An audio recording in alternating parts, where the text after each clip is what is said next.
Bonjour. Alors aujourd'hui je voulais revenir à nouveau.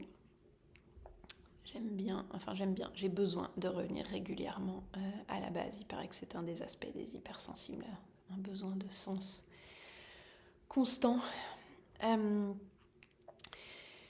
Et donc le sens pour moi de ces partages et moi honnêtement le sens que je donne à ma vie, c'est pas plus un choix qu'une nécessité, et à ce travail que je fais d'accompagnement psychocorporel, c'est de se connecter à sa vitalité, à son vivant, à son envie de vivre, à sa curiosité et à ses ressources, de se sentir ressourcé, en possession de ses moyens.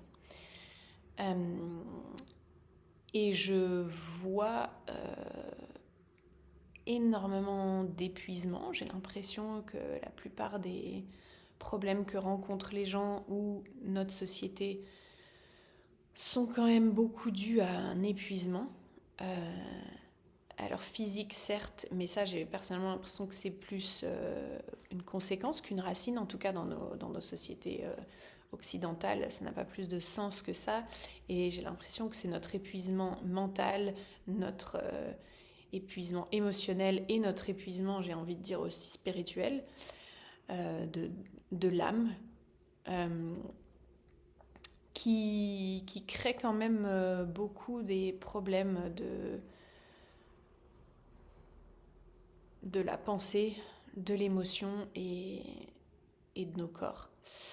Donc, je voulais revenir là-dessus et sur cette idée des nutriments dont notre organisme a besoin, dont je vous ai déjà parlé.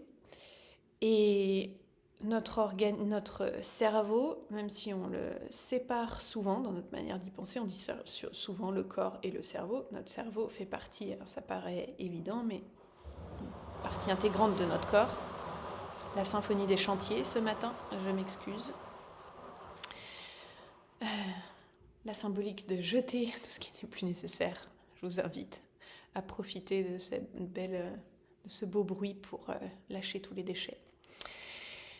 Donc les nutriments et le cerveau étant partie intégrante de cet organisme, il a besoin de ces nutriments aussi, et il y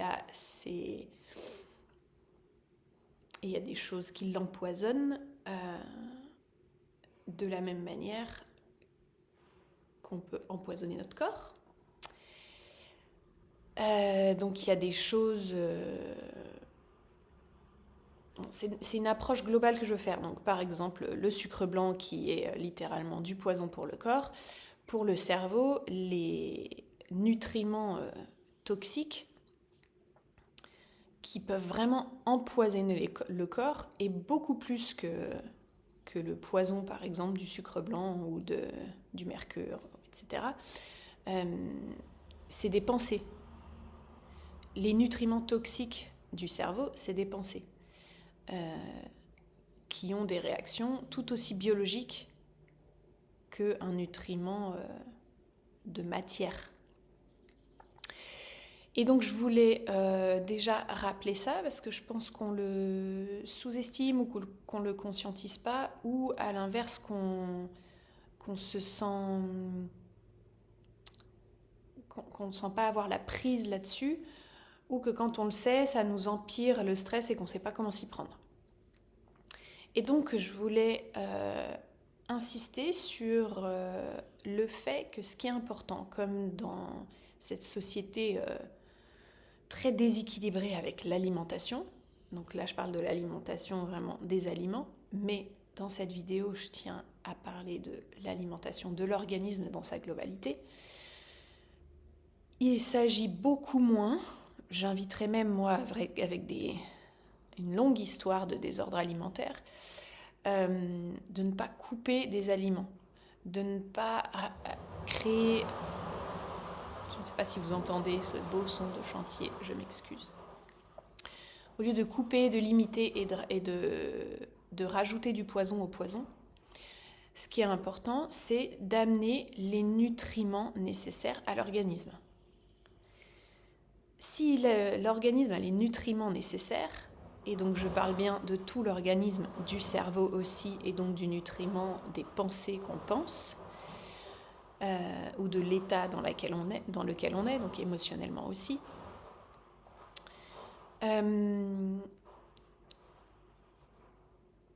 Si on a les nutriments dont l'organisme a besoin, il peut tout à fait gérer les nutriments dont il n'a pas besoin, les nutriments toxiques et même le poison. Ils avaient fait des tests avec des rats où ils avaient mis du poison dans un groupe de rats qui était entouré dans un contexte agréable, confortable, entouré d'amour, enfin de soins. Et du poison dans des rats qui étaient isolés, seuls et dans un contexte stressant. Et ceux qui étaient dans le contexte apaisant ont eu presque pas de... Alors suivant les doses, mais beaucoup, beaucoup moins. C'était énorme la différence d'effet. Et Wim Hof, qui fait la technique de respiration, je ne sais pas si vous connaissez, il y a beaucoup de ses vidéos, il fait beaucoup de travail de respiration. Et il s'est soigné comme ça d'une dépression sévère et d'une maladie chronique, je ne sais plus laquelle. Il fait maintenant des tests avec des scientifiques et ils ont fait le même test, ils lui ont mis littéralement du poison en intraveineuse pendant qu'il faisait son exercice de méditation et de respiration et il n'a absolument pas eu les effets, encore une fois, suivant les doses. Je ne dis pas qu'il a eu 0 effet suivant les doses, mais il n'a vraiment pas eu les résultats que ce poison a normalement sur l'organisme. Donc, là où je veux en venir, c'est qu'on peut prendre possession de ses moyens, de sa vitalité, et apporter les nutriments à notre système nerveux pour qu'il puisse passer en système parasympathique régulièrement, pour qu'il puisse se régénérer tout seul, pour nourrir sa vitalité et sa capacité de résilience, toute la magie que l'organisme et que la nature a. Si juste notre job de base, on lui apporte les nutriments dont il a besoin, et donc au cerveau aussi, la psyché est comme tous les autres systèmes organiques de la nature, très bien foutu et veut aller vers l'harmonie, quoi qu'on puisse en penser ou quelle que soit la sensation qu'on puisse avoir dans des mauvais jours ou dans ce monde qui nous jette plein de nutriments plutôt toxiques et stressants à la figure de mille manières.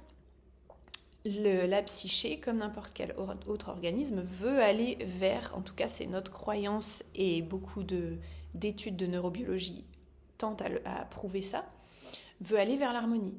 Donc, là où je veux revenir constamment, c'est la puissance à ne surtout pas sous-estimer, mais vraiment à voir avec joie, je trouve, et avec laquelle on peut jouer, et avec laquelle, c'est en ça que moi j'aime bien le mot travail, plutôt que le travail pour aller gagner de l'argent et trouver sa place dans une société qui ne nous convient pas forcément, le travail au sens de discipline et d'effort, mais à notre propre service, au service de notre vitalité, de notre liberté, et pour pouvoir avoir les ressources de vivre comme on veut le vivre, et de prendre des tournants, et de faire, d'avoir une capacité de sculpture un peu sur notre destinée, j'ai envie de dire, si j'utilise les grands mots. Et donc, si on apporte du travail, de la discipline, mais ça peut être dans le plaisir, c'est pas obligé d'être l'effort qui nous gâche la vie et qui nous épuise. Dans le monde dans lequel on vit, l'effort nous épuise. Il y a une discipline et un effort qui au contraire nous donne de l'élan, nourrit notre vitalité, où c'est la discipline de faire à petite dose de manière constante et alignée à ce qui est juste pour nous, alignée à nos valeurs, alignée à nos désirs, alignée à nos besoins, juste alignée à qui on est, à la vie qu'on a eue au moment, à l'instant T.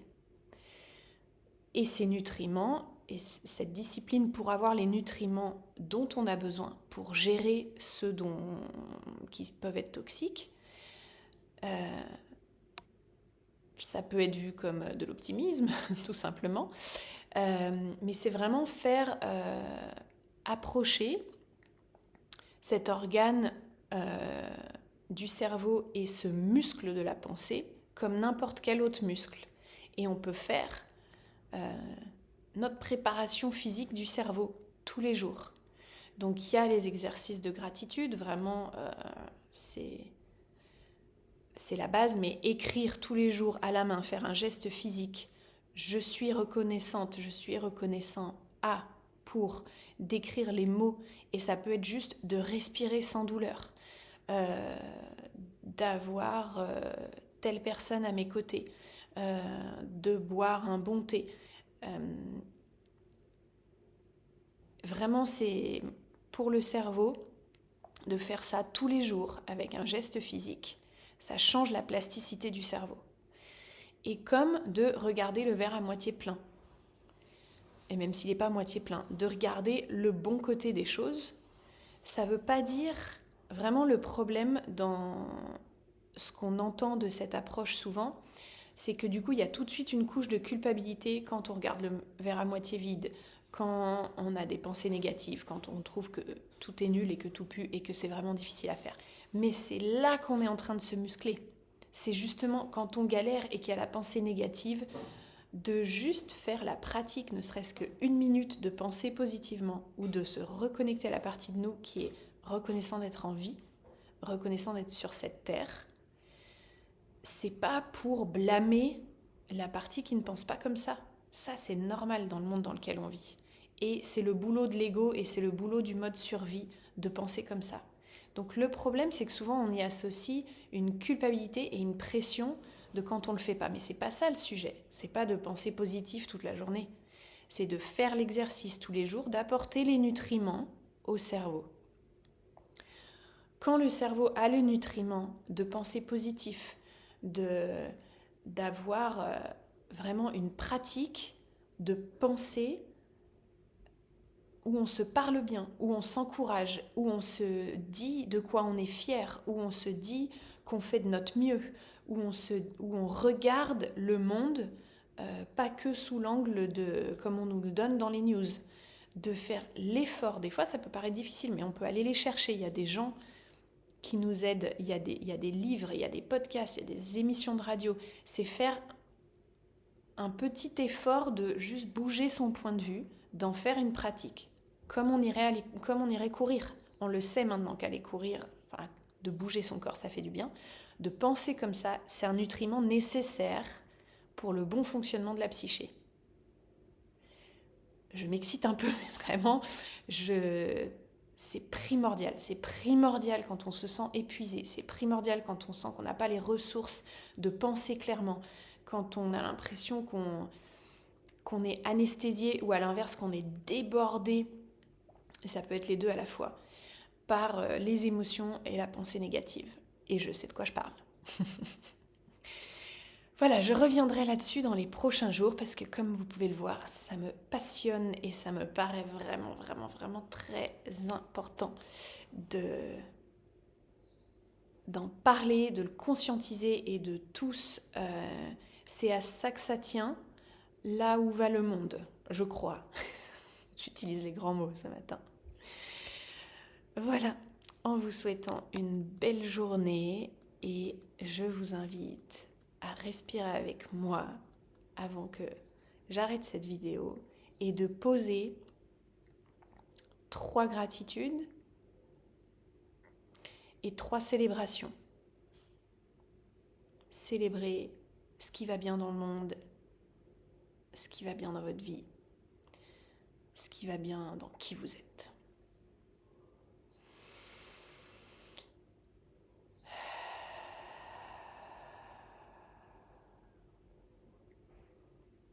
Je vous invite à fermer les yeux avec moi, à laisser la respiration vous accompagner.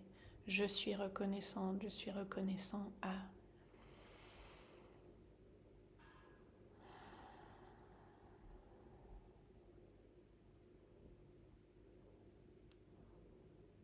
Ça peut être abstrait si vous le faites en mode méditatif, sans stylo. Mais le plus précis, le plus ça a d'impact sur le muscle de la pensée, sur la plastique du cerveau.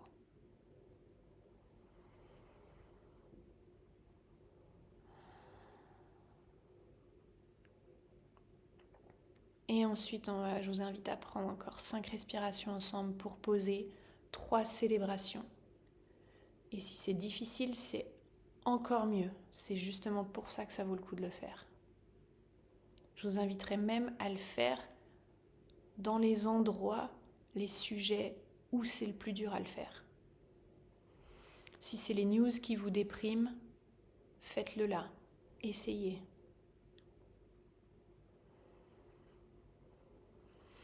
Si c'est ce que vous pensez de vous-même où c'est le plus difficile, pratiquez-la.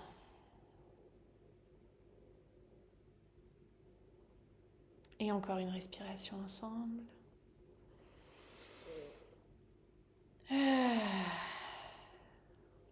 Merci au bruit du chantier qui nous a peut-être aidé à se délester. Et à la prochaine.